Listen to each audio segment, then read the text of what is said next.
started the day I moved in. The kind of day that feels like it's been peeled off an old photograph. Cloudless, still, but tinged with that faint wrongness you can't quite name. The air in Meadow Ridge Lane always smelled faintly of soil, even when it hadn't rained, like the earth itself never really dried out here. The house I bought was at the very end of the cul-de-sac, tucked behind two large elms and surrounded by a half-rotted picket fence that leaned more than it stood. I didn't mind. I liked quiet. I liked solitude. After what happened back in Boston, I needed it. But even before I unpacked a single box, I noticed the house next door.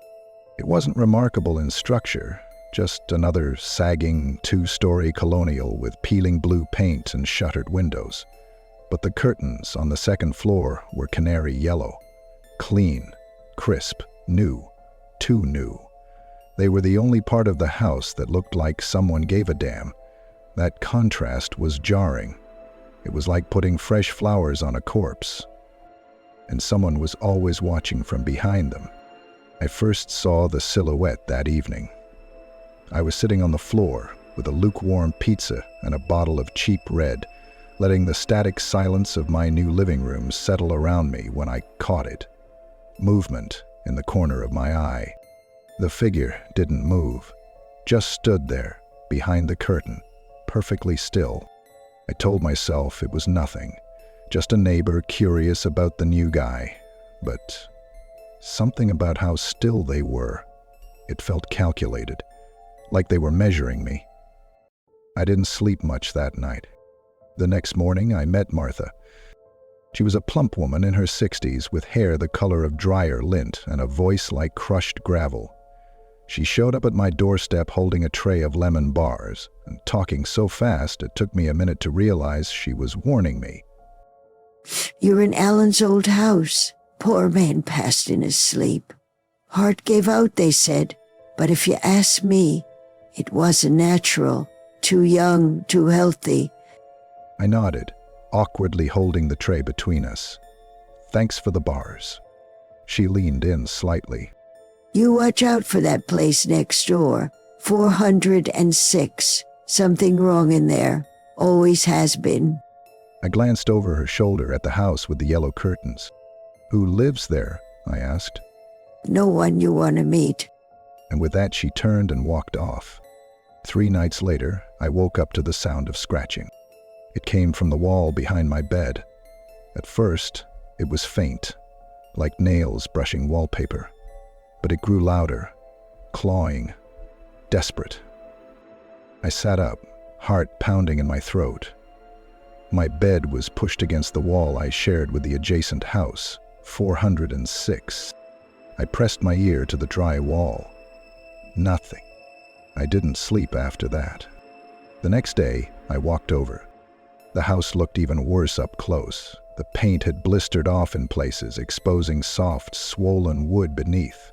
A brittle "no trespassing" sign dangled off a rusty nail near the porch steps. Still, I knocked. Once. Twice. A third time. Just when I was about to leave, I heard footsteps. Slow, deliberate. Then the door creaked open. A man stood there, pale and rail-thin, his skin stretched tight over angular bones. He wore a tattered bathrobe, and his eyes, those eyes, were the same color as slate. Cold. Blank. "Yes?" he rasped. "Hi, I'm your neighbor," I said, forcing a smile. "Just moved in." He didn't blink. Didn't smile, just stared. After an uncomfortably long silence, he said, "I saw you." "Right," I chuckled nervously. "Just thought I'd say hello." He nodded slowly. And then he shut the door. Didn't say a word. The scratching came back that night. Worse. Not just behind the wall, but beneath the floor, in the vents, the ceiling. It sounded like something dragging its nails across every surface it could find, surrounding me, hunting me. I grabbed a flashlight and swept the room. Every corner, every vent, Nothing.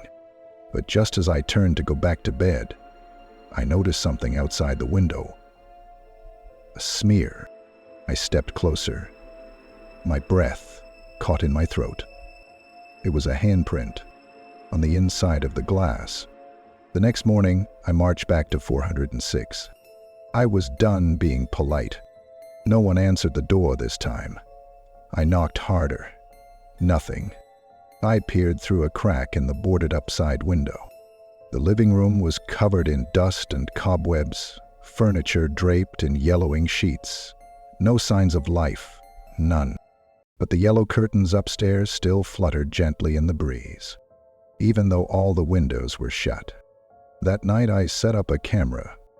I needed proof. I aimed it at my bedroom window where the handprint had appeared and let it record through the night. At 3:12 a.m., I woke to the sound of breathing. Heavy, labored, not mine. I lay still, staring at the ceiling, the flashlight clutched in my fist. Then the scratching began again, soft at first, but insistent.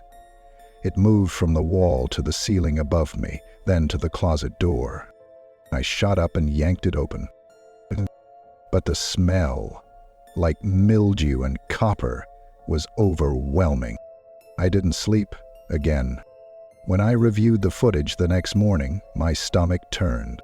At exactly 3:12 a.m., the camera shook slightly. Then something appeared in the frame.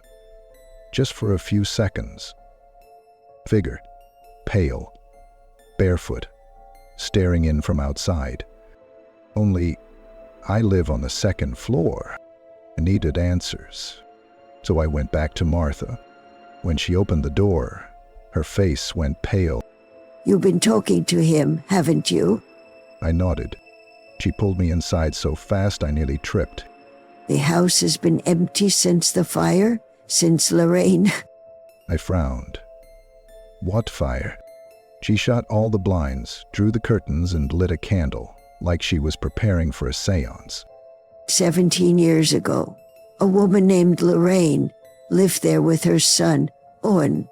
She was strange, always staring, always watching. Said the house talked to her. People complained, but no one did anything. What happened? I asked. The night, screams, flames. The house caught fire, but when the firemen got in, the house was empty. No bodies, no smoke damage, just black handprints. Inside every window. I sat in silence, chills crawling across my spine. No one's lived there since. And those curtains, they've always been there. No one knows who put them up. That night, I burned sage. I'm not spiritual. I never believed in that kind of thing. But desperation will make a believer out of anyone. I muttered prayers I barely remembered from childhood. Placed salt along every windowsill, even sealed the vents. But the scratching didn't stop. It never stopped. And at exactly 3:12 a.m., the breathing returned. This time, it whispered, just one word, my name. Stopped counting how many nights I'd gone without sleep. Time becomes elastic when you're afraid of it, afraid of what it brings when the sun goes down. My days bled into one another like bruises darkening beneath the skin. I started jumping at small sounds, the refrigerator hum, the creak of old pipes. Even my own breath startled me sometimes. But none of it compared to the moment I started hearing voices in the walls. It began 3 nights after the whisper. I hadn't touched the camera since I saw that figure on the second floor windowsill. Something in me believed that if I didn't record it again, it couldn't be real. That night, I was lying in bed, my eyes glued to the ceiling, when the whisper returned. But it wasn't my name this time. It was Owen's. Soft, murmured, repeated again and again in a woman's voice that sounded like it had been recorded on a warped cassette tape. Owen, come back inside, it's cold out. Then a response. quieter, lower, trembling. Don't wanna go in there, Mom. The voices were inside the wall, behind the headboard. I couldn't move, couldn't even breathe properly. Every instinct screamed for me to run, but something deeper, darker, rooted me to the mattress. I just lay there, staring, waiting. Then I heard laughter, childish, giddy, and horribly close, like something was crawling through the drywall. The next morning, I tore open the wall. It felt ridiculous, sledgehammering through plaster like some lunatic, but I had to know. I needed proof that I wasn't slipping. I hit the spot where I heard the voices, just above the electrical outlet. The drywall crumbled faster than expected. The smell hit me first, like something rotting. Not food, not garbage, something. Behind the wall, nestled between the studs, was a small wooden box. Old, locked, wrapped in stained twine like it had been bound shut by trembling hands. I didn't open it. Not right away. I took it out with gloves, wrapped it in a garbage bag, and left it on the back porch. I couldn't bring myself to destroy it. I don't know why. I told myself I'd throw it out in the morning. That night, the scratching stopped. But something else started. A dream of her. Not as a shadow or blur, but clear, like I'd met her. A tall woman in a yellow nightgown, standing in the hallway of 406.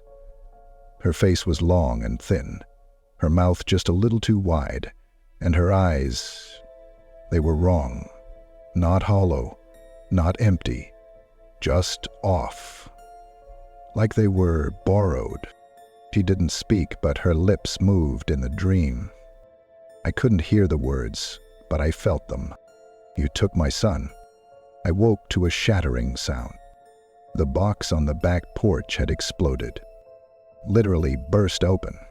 I rushed outside in nothing but my t-shirt and boxers. The bag was shredded.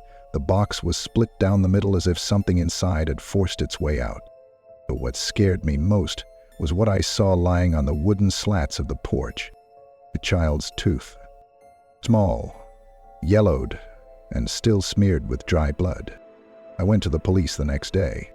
I told them everything, except the dreams, and the whispering, and the shadows. Because how do you explain that to a cop without getting yourself on a watch list? I told them I found a box in my wall, possibly human remains.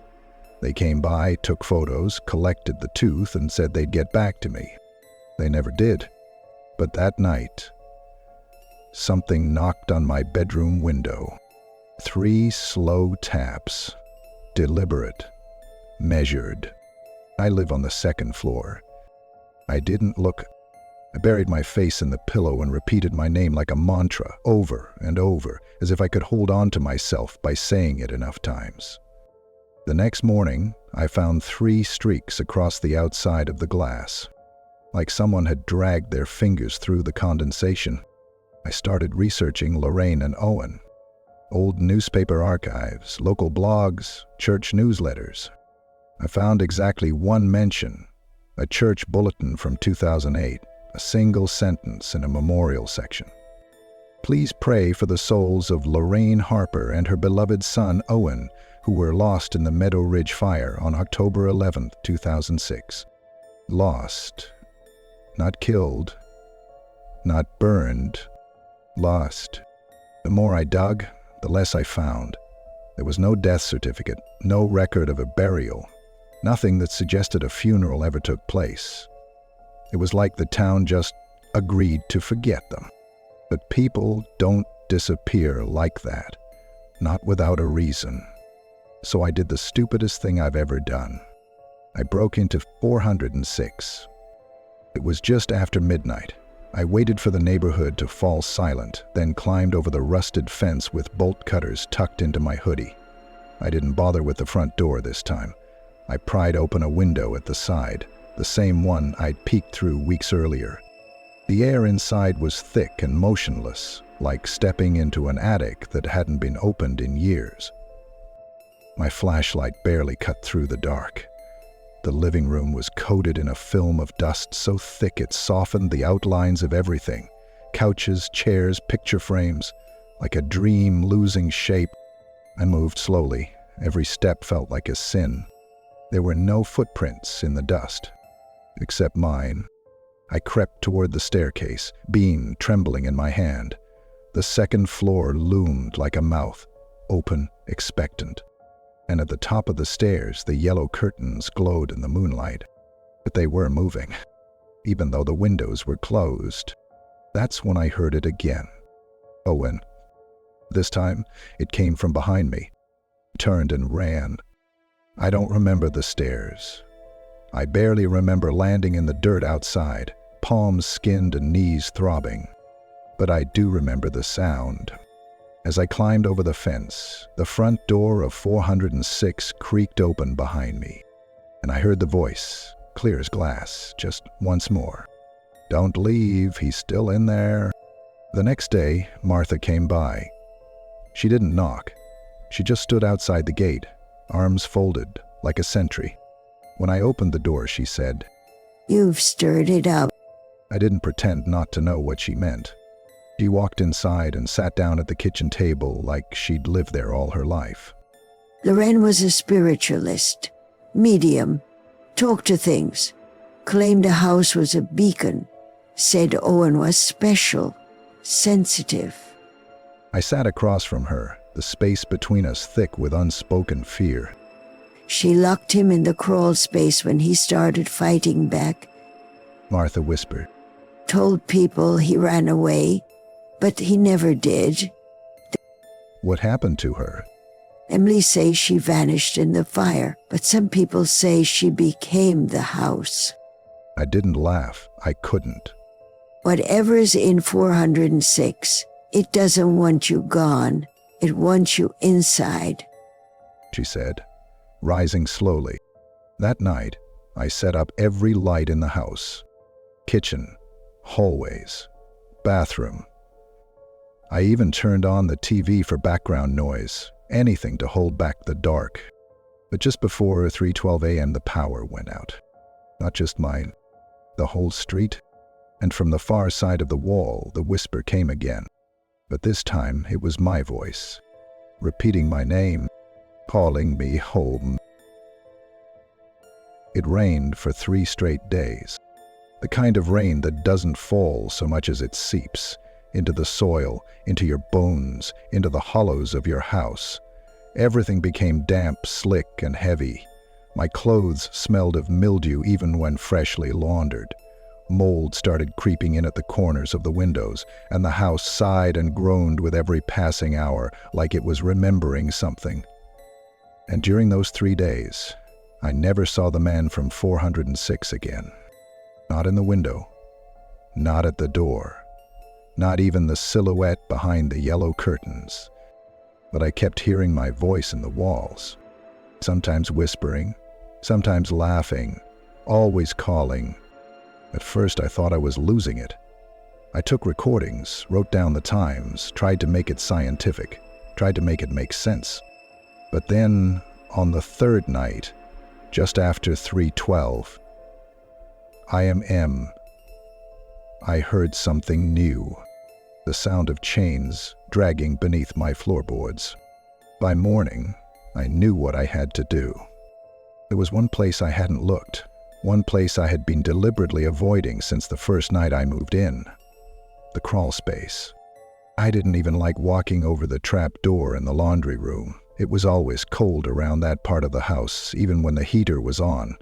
And it smelled wrong, earthy and coppery, like something buried. I gathered what I needed: gloves, flashlight, crowbar, and duct tape. Not for anything specific, just for something. I wasn't thinking straight anymore. Fear changes your logic. The door to the crawl space was locked from the outside. A thick iron latch, rusted and stiff. Took me 10 minutes and half a can of WD-40 just to get it open. The hatch creaked. Air rushed up from the darkness like a breath being exhaled. And then the smell hit me. Worse than before. Not just decay, old pain. the kind that lingers in places, not bodies. I climbed down. The space was tight. I had to crawl on elbows and knees through a lattice of wooden beams and cobwebs. The dirt floor was damp and cold against my skin. The flashlight flickered as if it were scared too. About 6 feet in, I found the first toy. A small, broken race car. Plastic cracked, red paint chipped. A little farther, a stuffed bear. Moldy, missing an eye. Then I saw it. A child's mattress, flattened and stained, pressed into the dirt like it had been there for years. Around it were crayon drawings, nailed to the wooden beams. The drawings were of a woman, tall, thin, with long hair, but her face was always scribbled out in black crayon. Above the mattress, words were carved into the beam. She lives in the walls. I couldn't breathe, not just because of the dust or the mold, but because of the dread. A thick, oily dread that filled my chest and pulled at my heart. I was about to turn back when I saw something glint in the beam of my flashlight. A small metal box. It was half buried in the dirt beneath the mattress. I reached for it, fingers trembling. Inside were teeth. Not just one, dozens. Alt baby teeth. Some with roots, some stained black, some with gum still attached. And beneath the teeth was a note, faded, fragile, in a child's hand. Mommy said if I'm quiet, she'll let me out, but she never does. She watches me from the walls. She wants me to stay little forever. I screamed, not because of the teeth, not because of the note, but because something grabbed my ankle. Tight, cold, small. I yanked free, hitting my head on the beam above. My flashlight clattered, rolling off into the dark. I scrambled backward, gasping, choking, clawing my way toward the exit. And as I climbed up out of the crawl space, I heard something whisper behind me. A child's voice. "Don't go. She gets mad when they go." I sealed the crawl space door with nails and furniture, piled the washer in front of it, taped crosses on it. I didn't care how it looked. My hands wouldn't stop shaking. When morning came, I went back to the police. They didn't care. Said the teeth were possibly animal, that the drawings were likely from the previous owner. No one had time for ghost stories, especially ones that didn't come with names or photographs or death certificates. So I called a priest, not because I was religious, but because I needed someone to acknowledge this. Father Caleb was young, too young. His hands trembled slightly as I told him what I found. "I don't do exorcisms," he said, voice tight.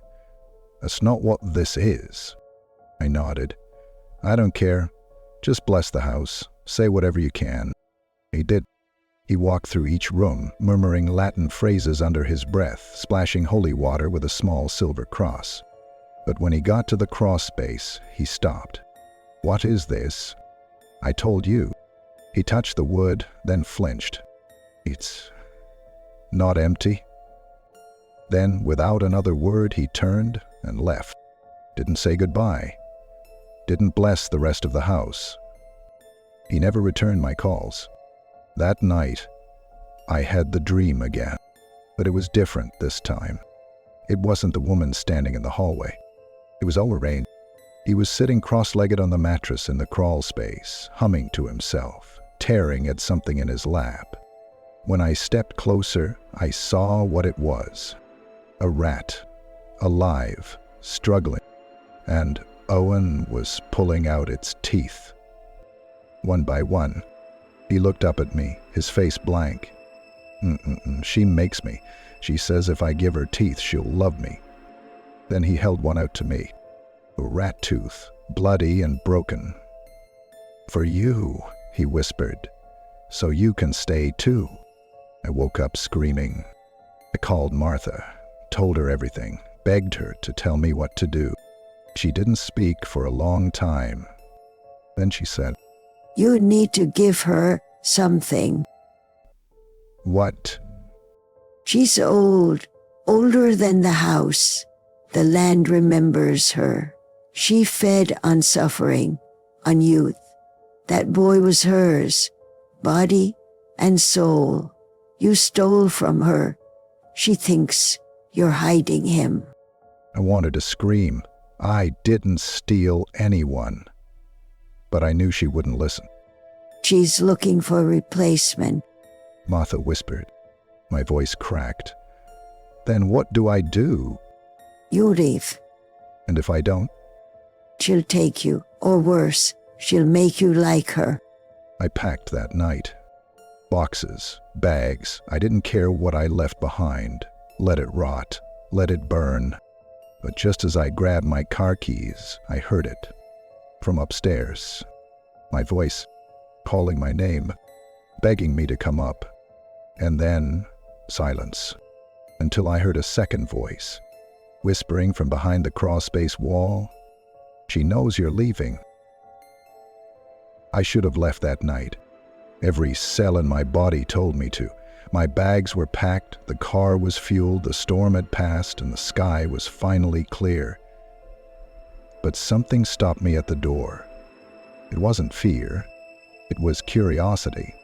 A slow, dangerous kind. The kind that turns your face toward the thing you should be running from. That tells you to take one last look. Just one. You can't help it. Some part of you wants the story to make sense before the credits roll. Some part of you wants a reason. So I didn't leave. I put my keys down and walked back inside. The air was heavier than it had been earlier. Thick, pressing, like walking through water. The house was listening. I could feel it. I didn't turn on any lights. Somehow, I knew it didn't matter anymore. The dark was already inside. I made my way upstairs, slow, deliberate steps. The hallway felt longer than usual. The shadows reached farther, clinging to the walls like wet handprints, and the air smelled sharp, like iron and ash. My bedroom door was open. The window was open too. The yellow curtains from 4 to 6 were flapping gently in the breeze. Except I didn't have yellow curtains. I stepped closer, and that's when I saw it. A woman standing by the window, thin, pale, wearing the same yellow nightgown from my dreams. But this wasn't a dream. She turned slowly, her face unfurling like something remembered rather than seen. No eyes, just black holes, deep and endless. A smile that didn't match the mouth. Lips too wide, too red. She raised a hand. It was long, boneless, like a vine. And she pointed at me. "You took him," she whispered. Her voice wasn't loud. It didn't need to be. It pierced. I stumbled back, heart hammering, crashing into the dresser. The mirror above it shattered. A spider web of cracks stretched across my reflection, splitting my face into fragments. Behind me, the woman vanished. Not disappeared. Evaporated. Like fog on glass. I didn't sleep that night. Instead, I sat in the kitchen, eyes locked on the trap door to the crawl space. Waiting. The air conditioner clicked on at 3:12. Only it wasn't the air conditioner. It was her, breathing through the vent. And then the hatch creaked open. Very slowly. Just a few inches. Enough for fingers to curl out and rest on the floor. Small, pale, like a child's. And from below, I heard him again. Owen's cold. At sunrise, I left. This time, I didn't stop. I didn't second guess. I drove until I was far enough that the road names changed. Until I couldn't remember what Meadow Ridge Lane looked like anymore. I checked into a cheap motel 3 towns over. Fluorescent lights, cigarette burns in the carpet, dripping faucet. But it was safe. At least, that's what I told myself. I slept for 15 hours. No dreams. No voices. For the first time in weeks, I thought maybe it was over. Until I saw the curtains. Yellow? Drawn across the motel window. I hadn't noticed them when I arrived. I didn't draw them shut, or hadn't touched them at all. I tore them down and threw them into the parking lot.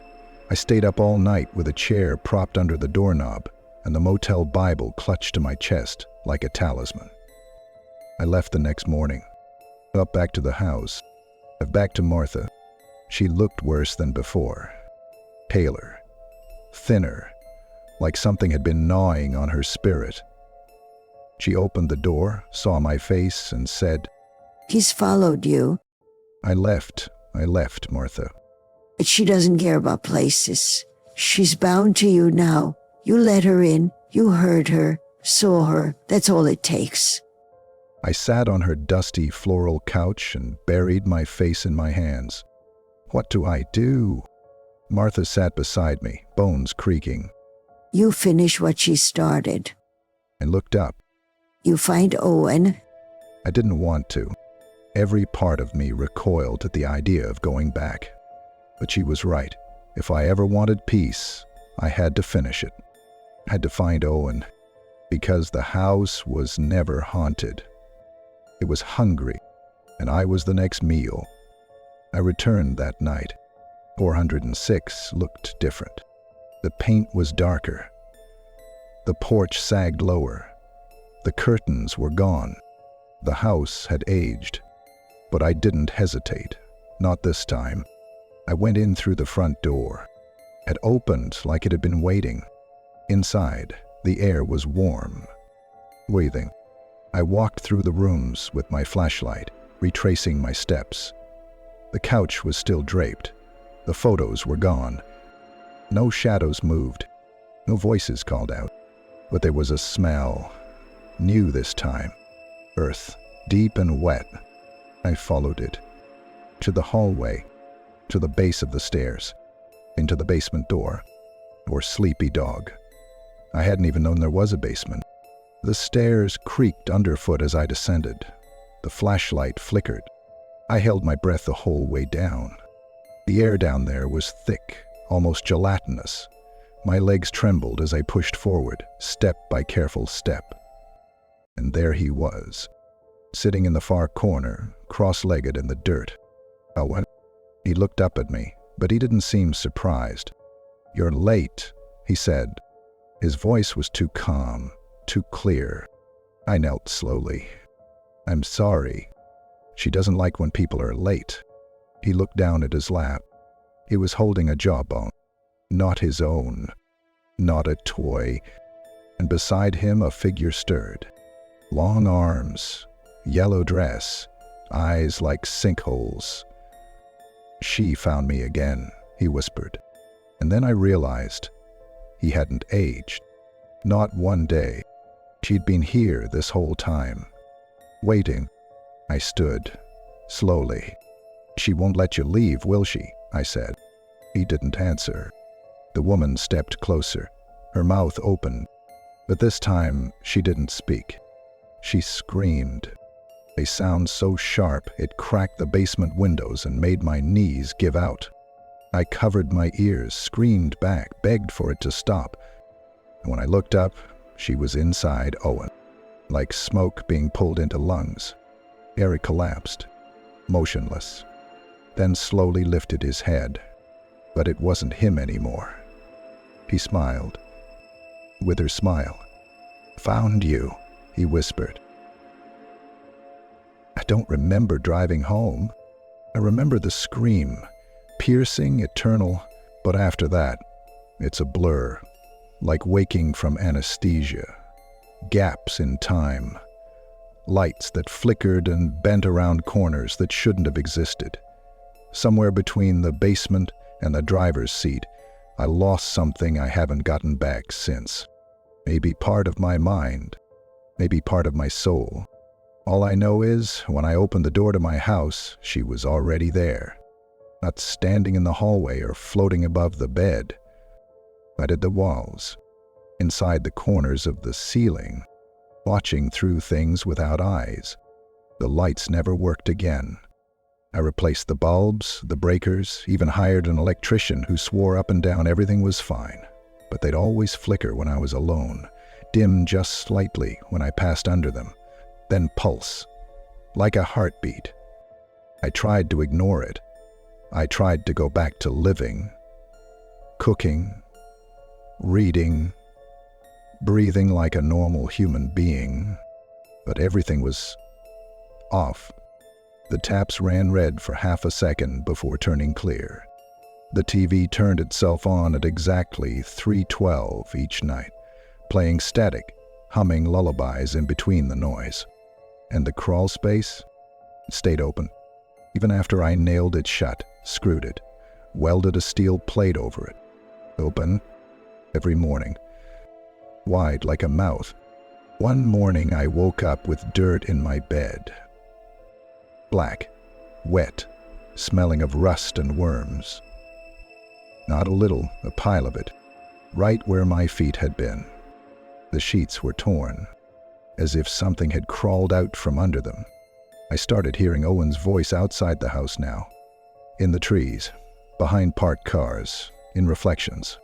He'd whisper things I'd said to myself in private moments, things no one else could have heard.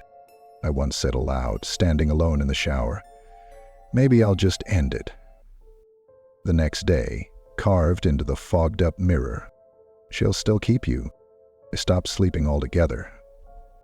Tried sleeping pills, whiskey, then both. Didn't matter. My body slept, but my mind didn't leave. Every time I closed my eyes, I was back in the cross space, watching Owen sit in the dark, smiling with her teeth. He started speaking in my dreams, not to me, as me, repeating my voice, my memories. I'm not alone. I just forgot what it feels like to be hunted. I used to be someone. I'm still here. Each phrase branded into the inside of my skull like a prayer I never meant to say. I asked Martha if there was a way to end it. She didn't open the door this time. She spoke through the mail slot. You can't kill what was never alive. I begged her. There has to be a way. She hesitated, then said, Give her what she wants. "What is that?" A child. A soul. Or a life willingly offered. My stomach turned, ill with it. I'm not killing someone. No, you just have to take her place. I spent the next few days trying to leave again. Booked a motel 5 cities over, rented a cabin in the woods, packed my things and drove until the landscape changed. But no matter where I went, the same thing happened. The door would knock. 3 slow taps. Wouldn't open it. But in the morning, there would be yellow curtains on the windows. And in the car once, flipped across the windshield like a veil. And in the rearview mirror, Owen, sitting in the back seat, smiling. I knew then I wasn't haunted. I was claimed. She was grooming me. Not to destroy me, to become her. The next morning, the neighbors stopped waving at me. They stopped seeing me. I'd stand at the fence. I'd wave. I'd call their names. Nothing. Marta moved away. Didn't say goodbye. Didn't leave a forwarding address. Her house is empty now. And at night I swear I see someone through the curtains. But they don't look like her. Started forgetting things. Where I put the keys, my own birthday. Words, and bigger things. My mother's face. My last job. My own last name. One morning, I woke up, walked to the mirror, and stared for 10 straight minutes, unable to remember who I was. Just a face, eyes too wide, skin too pale, smiling. I hear her every night now, not just in the walls, in me. When I speak, sometimes my voice echoes. When I eat, the food tastes like soil. When I cry, the tears burn my cheeks. And the worst part? I've stopped being afraid. Now I just wait. Last night, the crawlspace door opened again. But this time, I crawled into it myself. I lay on the mattress, felt the wet dirt beneath my back. And from above, I heard her voice, soft, like a lullaby. "You're doing so well."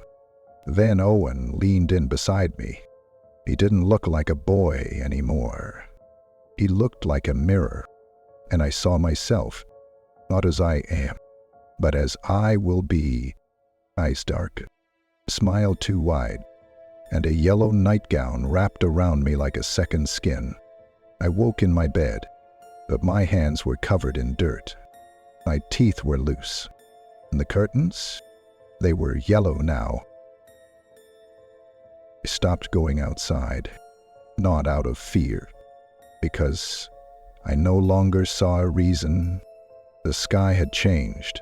It looked the same, blue in the day, black at night, but it didn't feel right. There was no wind anymore, no birds, no neighborhood sounds.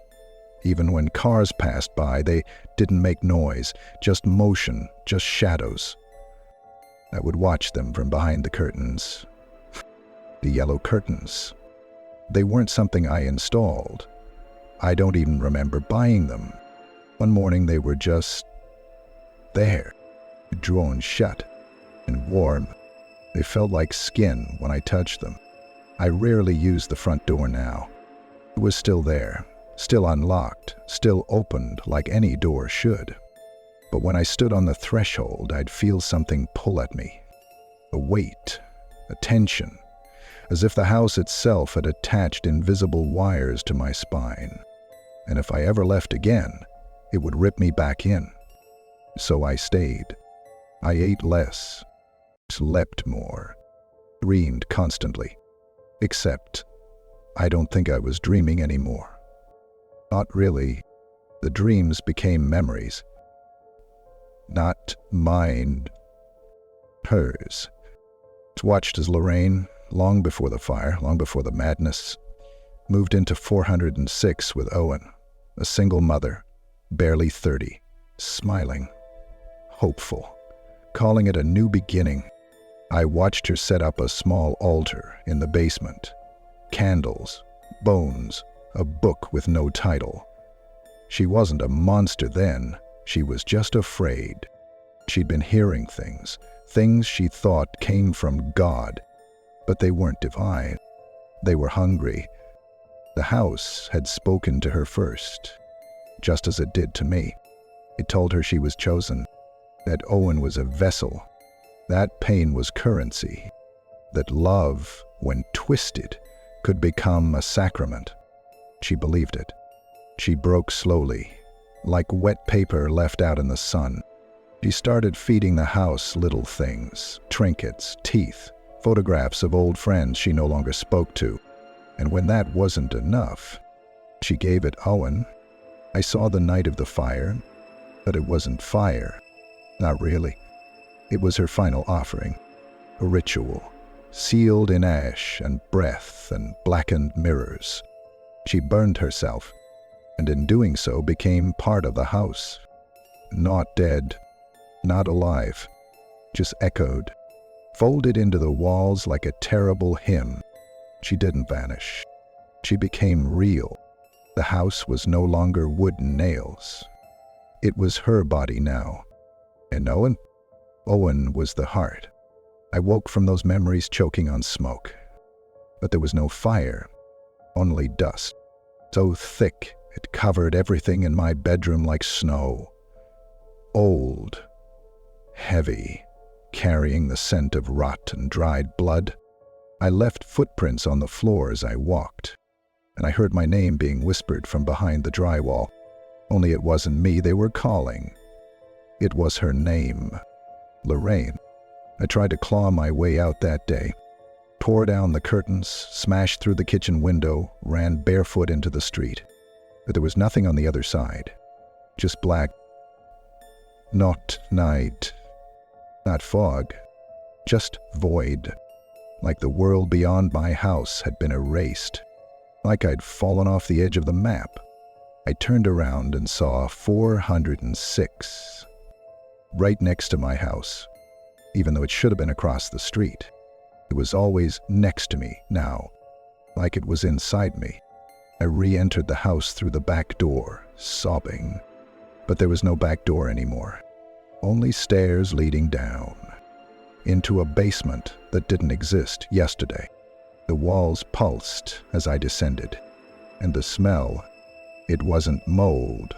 It wasn't blood. It was flesh. Old, burned, sweet. Like sugar and death. At the bottom, I found a mirror. Full-length, gilded frame, standing in the center of a circle of bones. I saw myself, but not as I was, as she was. Lorraine, wearing my body like a dress, smiling with my lips, raising a hand and beckoning. And then the mirror cracked, only slightly, but the crack was on her side, not mine. I backed away, but the basement didn't let me leave. The stairs had vanished. The walls had closed. So I turned to the mirror, and I whispered, "What do you want from me?" She stepped closer, put her palm against the glass. "You," she said. "You're stronger. They'll believe you." I shook my head. "I'm not you. You will be."